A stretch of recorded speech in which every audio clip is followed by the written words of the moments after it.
મારો એક બહુ જ સારો ક્લાસનો મારી સ્કૂલમાં મારી સાથે ભણેલો છોકરો છે. એ અમે એક દિવસ એરપોર્ટ પર મળી ગયા. એટલે મેં એને પૂછ્યું, મેં કીધું શું કરે અલ્પા? એની વાઈફનું નામ અલ્પા છે. મેં કીધું શું કરે અલ્પા? તો કે પૈસા વાપરે. આ એની પ્રવૃત્તિ છે દિવસ દરમિયાન. એની સામે આપણી પાસે એવા કેટલા લોકો છે કે જે લોકો પાસે પૈસા છે અને એનો સદુપયોગ કરે છે, જેમની પાસે બુદ્ધિ છે અને એનો સદુપયોગ કરે છે, જેમની પાસે આવડત છે અને એનો સદુપયોગ કરે છે. તમે શૈલુબેનનો વિચાર કરો, એમણે આ ગ્રુપ ચલાવવાની જરૂર છે? ના ચલાવે તો એને શું પોલીસ પકડી જાય? કેમ બેન તમે નથી ચલાવતા આવું કોઈ કહે? અને છતાંય પૂરા પેશનથી, પૂરી લાગણીથી, પૂરા સ્નેહથી 10 વર્ષે ફરી એકવાર. અને સૌથી મજાની વાત મારે તમારી સાથે અહીંથી શેર કરવી છે, એમણે મને ના પાડી હતી પણ તોય મારે કરવી છે. આ કાર્યક્રમ એકચ્યુઅલી 3 વર્ષ પહેલાં નક્કી થયેલો. એમણે મને પાર્ટલી એડવાન્સ પૈસા આપેલા.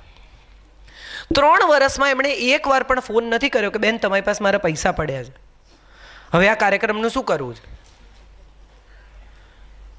સજ્જનતા શબ્દ છે ને, એ માત્ર પુરુષ માટે નથી, એ સ્ત્રીઓ માટે પણ છે.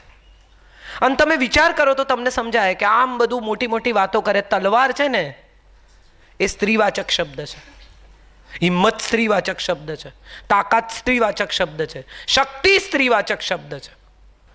આપણે પુરુષ માટે કહીએ બહુ શક્તિશાળી છે, બહુ હિંમતવાન છે, એનામાં બહુ તાકાત છે. આ બધા શબ્દો તો સ્ત્રીવાચક છે. તો એનો અર્થ એમ થયો કે આ શબ્દો પહેલાં તો સ્ત્રીને લાગુ પડવા જોઈએ. આ તાકાત સ્ત્રીમાં હોવી જોઈએ, આ શક્તિ સ્ત્રીમાં હોવી જોઈએ, આ હિંમત સ્ત્રીમાં હોવી જોઈએ. અને તમે વિચાર કરો તો તમને સમજાય કે અહંકાર પુરુષવાચક શબ્દ છે, ગુસ્સો પુરુષવાચક શબ્દ છે, દયા સ્ત્રીવાચક શબ્દ છે, કરુણા સ્ત્રીવાચક શબ્દ છે, ક્ષમા સ્ત્રીવાચક શબ્દ છે. આપણી ભાષા પાસે કેવી કમાલ છે તમે જુઓ કે ક્ષમા તો સ્ત્રીવાચક શબ્દ, માફ સ્ત્રી કરી શકે પ્રેમથી. દયા, કરુણા, માયા, મમતા, લાગણી, આ બધા સ્ત્રીવાચક શબ્દો છે. એની સામે અહંકાર, ગુસ્સો, તિરસ્કાર, ક્રોધ, ધિક્કાર, આ બધા પુરુષવાચક શબ્દો છે. તો આ જે કંઈ આપણે અત્યારે બધા સ્ત્રી સમાનતાના નારા લગાવીએ છીએ, એ લોકોએ બધાએ યાદ કરવું જોઈએ કે સિગરેટ પીવી, પેન્ટ પહેરવું, શરાબ પીવી, દલીલો કરવી, એ કોઈ પુરુષની બરાબર થવાની કોઈ પેલી જ નથી, રીત જ નથી. સ્ત્રી તો પુરુષથી ઉપર જ છે, એ ક્યાં બરાબર થવા નીકળી? જેણે એને જન્મ આપ્યો છે, એક હાથ તમારા શરીરને બરાબર હોઈ શકે? તમારું આખું શરીર જ્યાં છે ને એક બાજુ તમારો હાથ છે, વજન શેનું વધશે? શરીરનું. તો તમે જેને જન્મ આપ્યો છે એના બરાબર આપણે ક્યાં થવું છે? સમાનતા નહીં, ગૌરવ. સ્ત્રી હોવાનું ગૌરવ. ઇક્વલ તો તમે બધા છો જ. એકચ્યુઅલી બહુ સિરિયસલી વિચારો તો તમને સમજાય કે અમદાવાદમાં પહેલાંના સમયમાં પુરુષો ઘેર જમવા આવતા હતા. હવે બહુ કોઈ ઘરે જમવા આવતું નથી. 40 વર્ષ ટિફિનમાંથી ખાય છે સાહેબ, કારણ કે એનો પરિવાર ગરમ જમી શકે. સલામ કરવી જોઈએ એ લોકોને કે જે આપણી સગવડ માટે, આપણા સુખ માટે, આપણી સુરક્ષા માટે, આપણી મજા માટે, આપણી ખુશી માટે કેટલા વર્ષો સુધી આકરી મહેનત કરે છે. શું પીડિત, શું શોષિત. અને સ્ત્રીઓ તમે જુઓ, પુરુષોનું શર્ટ ફાટેલું હોય, સહેજ ગંજી અંદરથી ફાટેલું હોય, અને પત્ની એમ કે તમારે ગંજી ફાટેલું, કે કોણ જુએ છે? જૂનો સૂટ જ ચાલશે, તું નવી સાડી લે, તે તો આ પહેલાં પહેરી છે ને, તું નવી લે. કેટલા પુરુષો એવા છે કે જે પત્ની માટે દાગીનો ખરીદે, એણે પોતાના માટે કોઈ દાડો સોનાની ચેઇન ખરીદી નથી. તમે વિચારો, નવરા આપણે બધા, હું હોઉં છું ને તમે હશો, ચલો આજે આપણે આલ્ફામાં જઈએ ને, અહીં જઈએ ને, આંટા મારીએ ને, કંઈ લેવું નથી, આવું નક્કી કરીને નીકળે. ખાલી એક લેગિંગ્સ લેવી છે બસ, મેચિંગ. પાછા આવતા તન ઠેલી હોય બે હાથમાં. કોઈ પુરુષોને તમે મંગળવારે, બુધવારે, ગુરુવારે બપોરે મોલમાં ભટકતા જોયા? અને આપણે ભટકીએ છીએ કારણ કે આપણે પ્રિવિલેજ છીએ અને પ્રિવિલેજનો આદર કરીએ. જે આપણને આ પ્રિવિલેજ આપે છે એનો આદર કરીએ. હું દુઃખી છું, હું પીડિત છું, હું શોષિત છું, હું આખી જિંદગી ઘસાઈ, અરે મેં આ કર્યું. ના, બંને પોતપોતાનું કામ કર્યું છે. એ પણ ઘસાયા જ છે. એના પણ વાળ ખરી જ ગયા છે, એને પણ કોલેસ્ટેરોલ આવે જ છે, એને પણ બીપી થયું જ છે. એણે પણ ખૂબ મહેનત કરી છે આપણને સુખી કરવા માટે. આ કોઈ સમાનતાની ખોટી વાતોમાં આવશો નહીં. આપણા દેશમાં ઓલવેઝ સ્ત્રી વધુ રિસ્પેક્ટેડ હતી. આજે પણ આપણા દેશમાં સ્ત્રી રિસ્પેક્ટેડ જ છે. યત્ર નાર્યસ્તુ પૂજ્યંતે રમંતે તત્ર દેવતા, આવું 1000 વર્ષ પહેલાં કહેવાયું. એનો અર્થ એમ થયો કે આપણે તો રિસ્પેક્ટેડ જ છીએ, આપણે તો લવડ જ છીએ. વિદિશા ઇઝ અ ડોક્ટર અને she will be able to tell us the best કે ડાયાબિટીસ એકવાર થઈ જાય ને પછી એને માત્ર મેનેજ કરવાનો હોય છે, એ મટે એવો રોગ જ નથી. તમારે એકવાર થઈ ગયેલા ડાયાબિટીસને માત્ર હવે તમારું બ્લડ શુગર લેવલ નોર્મલ રહે એવા પ્રયાસ કરવાના હોય છે. હવે મને ડાયાબિટીસ મટી ગયો આવો કોઈ શબ્દ જ નથી જગતમાં. એનો અર્થ એમ થયો કે તમને થયેલા કેટલાક અફસોસ, દુઃખ, પીડા, ઉજરડા, સમસ્યાઓ હવે મટી ગઈ એવો શબ્દ નથી. એને મેનેજ કરતા શીખવાનું છે. હું બધાને પૂછું છું, અહીં પણ ઘણા બધા એવા મારી ઉંમરના લોકો છે કે જેમના સંતાનો વયસ્ક છે, પરણવાની તૈયારીમાં છે. એવા લોકોને હું પૂછું છું કે એક છોકરી છે જે અત્યંત રૂપાળી છે, દીપિકા પદુકોણ, ઐશ્વર્યા રાયને પાણી પીવડાવે એવી, પાતળી, દેખાવડી, ગોરી, નમણી, પણ મોઢું ખોલે ને તો સુરતી બોલે, ગાળા ગાળ. તમને કોઈ વાતે ચેનથી બેસવા ના દે. સોફામાં બેસો તો કે પગ ઉપર ના લો, ટીવી ચાલુ કરો તો કે વોલ્યુમ ઓછું કરો, મહેમાન આવે તો કે આ ક્યારે જવાના છે. અને બીજી થોડી કાળી છે, રૂપાળી નથી, કદાચ જાડી પણ છે. પણ તમારે ઘેર ઉનાળામાં કુરિયર લઈને આવેલો માણસ પણ પાણી કે છાશ પીધા વગર જતો નથી. તો તમને કઈ ગમશે? કેમ હમણાં તો કહેતા હતા ને રૂપાળી ને ઊંચી ને પાતળી ને ગોરી ને. આપણે બધા દેખાવ પર મોહિત છીએ, સ્વભાવની તપાસ જ નથી કરતા. ગાડી ખરીદવા જઈએ ને તો એની બોડી નથી જોતા, એનું એન્જિન જોઈએ છે. ગાડી કેવી દેખાય છે બહારથી એ ઇમ્પોર્ટન્ટ નથી, અંદર કેટલી સ્પેસ છે એ ઇમ્પોર્ટન્ટ છે. એનું મશીન કેટલા સીસીનું છે એ ઇમ્પોર્ટન્ટ છે. એનો પરફોર્મન્સ કેવો છે એ વધુ અગત્યનું છે. કલર તો છેલ્લે આવે છે. વ્યક્તિમાં પણ આવું જ છે સાહેબ. એનો કલર તો છેલ્લે આવે છે, એનો પરફોર્મન્સ શું છે, એનું એન્જિન કેટલું મહત્વનું છે, કેટલી એવરેજ આપે છે. ઘણાની એવરેજ 5ની જ હોય. ગાડી બહુ મોટી હોય, અમર જેવી દેખાય, બહુ મોટી જબરજસ્ત ગાડી દેખાય.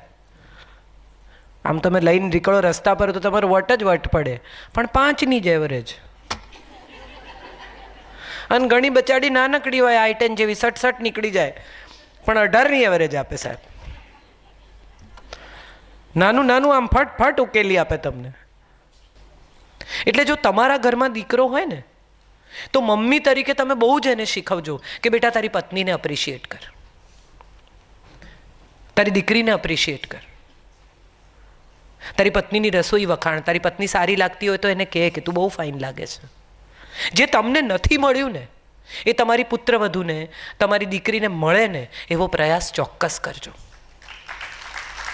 તમને જે ખૂટ્યું છે ને કે મને નથી કોઈએ કહ્યું કે મેં આટલું કર્યું પણ મને કોઈ દિવસ કોઈએ ના કહ્યું, કંઈ વાંધો નહીં, તમને ન મળ્યું તો તમારી પુત્રવધૂને મળે એવો પ્રયાસ ચોક્કસ કરજો. અને તમારી પુત્રવધૂ કંઈ સરસ કરે, કંઈક સરસ બનાવે, કંઈ તમને સમય આપે, કંઈ તમને બહાર લઈ જાય તો તરત એના વખાણ કરજો કે બેટા બહુ સરસ, મને બહુ જ મજા આવી. એ તમને ચાઇનીઝ ખાવા લઈ જાય, પછી તમે પાછા આવીને કહો કે જરાય મજા ના આવી, મારે તો ભાખરી શાક ખાવા પડશે. એને પણ દુઃખ થશે. તમને જે દુઃખ થયું હતું ને આજથી 25 વર્ષ પહેલાં, એ હવે એને થયું. તમે દુઃખ ટ્રાન્સફર કર્યું, નહીં કરો.